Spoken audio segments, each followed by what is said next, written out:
You see, I had gotten to the point where I felt like I was losing my memory. I couldn't function. I was upset internally all the time, like emotionally.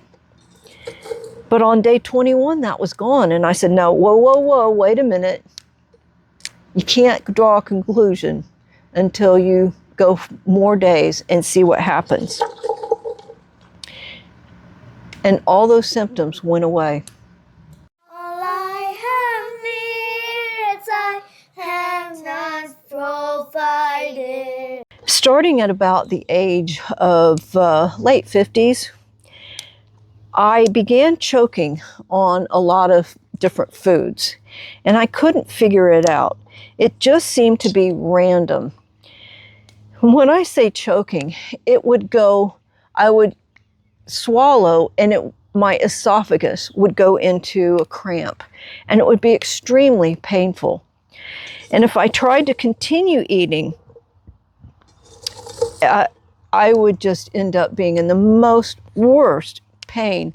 And the only way for me to get rid of that pain would be to go to the bathroom and do the best I could to burp up whatever was stuck in my esophagus. It just wouldn't continue to go down. So as I did my own research, I became convinced that I had a hiatal hernia.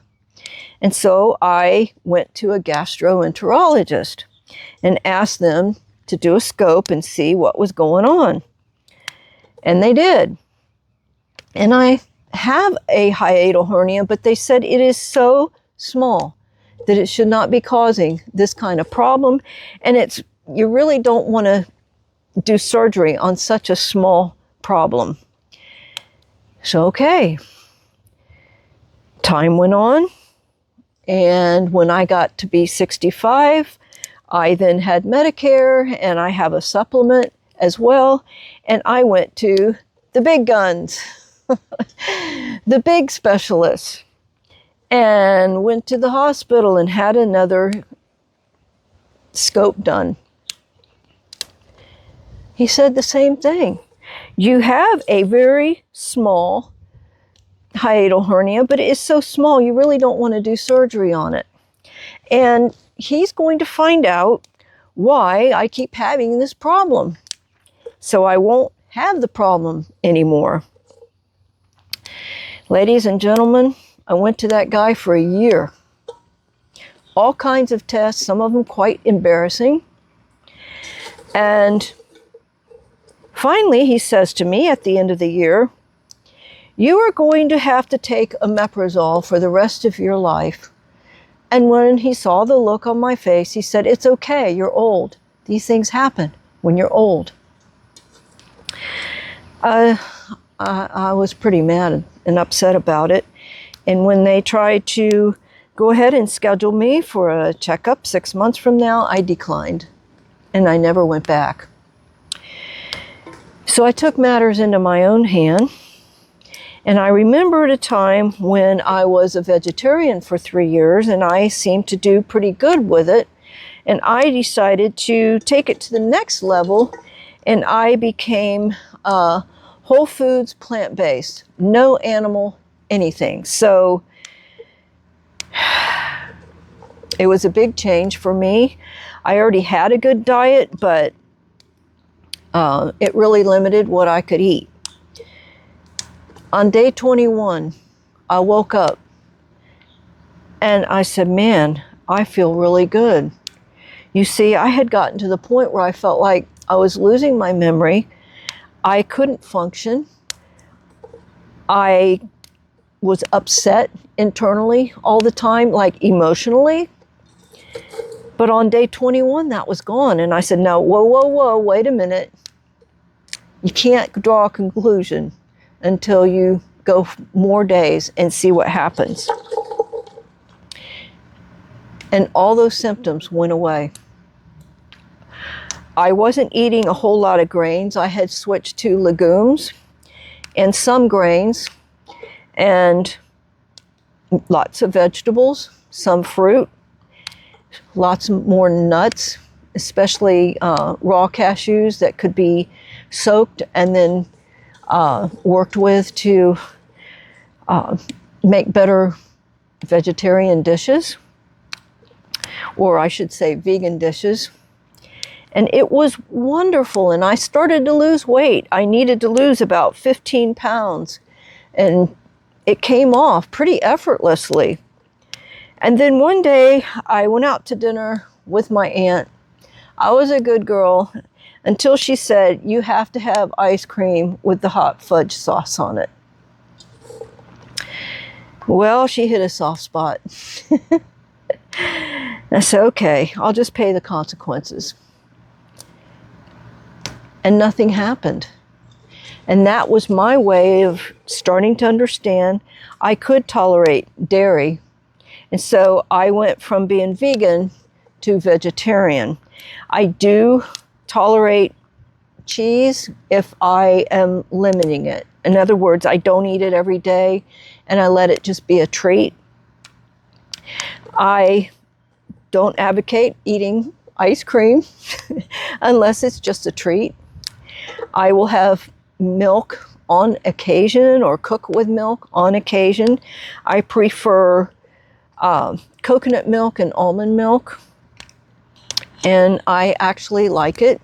And if I'm going to add it to a whole grain breakfast, I would rather have that. So what happened? Why can I not eat meat? Well, I don't have scientific proof, but I'll tell you what I think happened. And I have not been a big meat eater my whole life, but I did have it on a daily basis. Well, it starts with the farmer who grows grain. The farmer who grows grain has planted grain that's been modified. He sprays his fields with herbicides and pesticides because that modified grain can now tolerate that. And then the animals that eat that grain have just a teeny tiny, almost can't detect it, amount of herbicide and pesticide in their grains. And then their bodies don't know what to do with it. And it gets stored in their muscle meat and in their organs. Well, I don't eat organs, but I was eating the meat. And so there's a tiny bit of that that's in the meat that gets passed to us.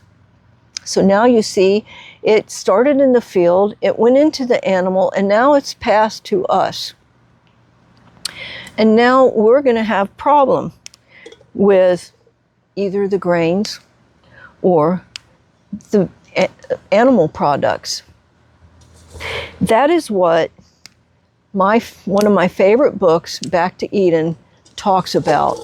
That by the time those pesticides and herbicides go through a generation or two, in this case it's animals, then it causes disease problems we've never seen before.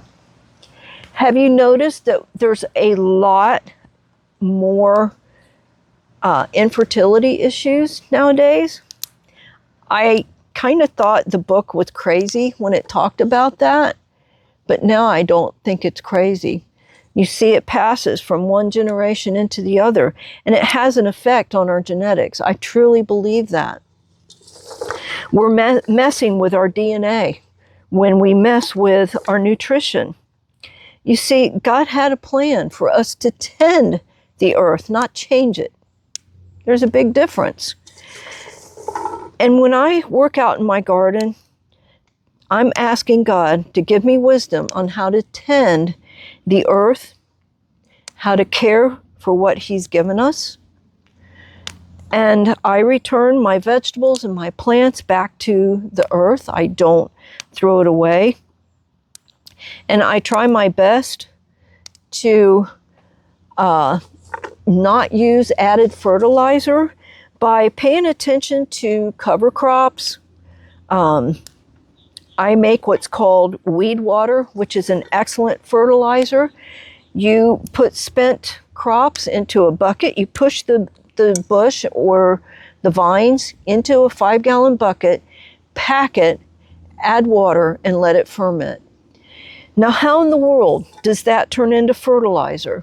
Well, you see, God makes our plants in such a way that they're not just drawing from the earth, they're also gathering from the air and in the environment that we live in, through rain and through the air.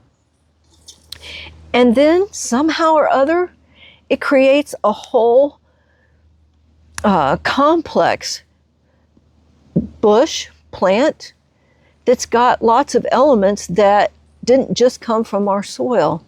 And when you add that back into the soil, you're enriching the soil the way God intended it to be enriched. It's actually, some people just think, well, that's just too simple. But it's not. Our lives aren't meant to be so complicated. And we just complicate everything. We think we can improve it, but there's no need. Just live a simple life, growing food a simple way. Get outdoors like I am today and enjoy the breeze. Enjoy the things that you hear that are from nature. Birds.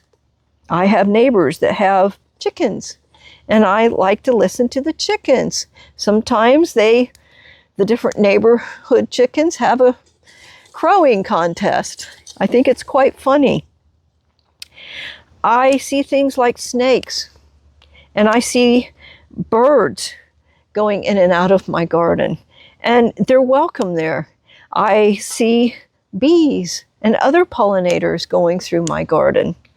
And then I also will go out there long before the bees and pollinators go out, and I will hand pollinate some vegetables so that I can save the seeds from those vegetables. And see my green beans? I've been saving seeds from the green beans for years, and I don't have to keep buying seeds every year. You see, when you learn all these things, gardening doesn't have to be expensive. It doesn't have to be complicated. Well, I hope I've given you some food for thought. And I do recommend that you get that book. And another book that I think is very, very helpful in how you choose what you're going to grow. And that is the book called Are You Confused by Paavo Airola. It's not a gardening book, but it does help you understand what kind of vegetables that you can grow where you live. And I do recommend that you find a family that has generations of garden growing, and they can tell you what grows well where you live. All these scientists that try to tell you all the exotic stuff that you can grow, and it takes so much time and so much effort because it's not meant to grow where you live. Grow stuff that grow food that grows well where you live in the season that you're in. And don't try to fight all of God's wisdom that He gives you. You can observe and draw your own conclusions. Don't just go by what other people, so-called experts, are telling you. So I hope this video has been helpful. And if it has, please pause and give it a green thumbs up. It really does help me as I am gearing toward retirement. And the extra income that YouTube gives me is an extra bonus. Thanks for watching. Why not subscribe? I have over 200 videos that can help you grow your own food.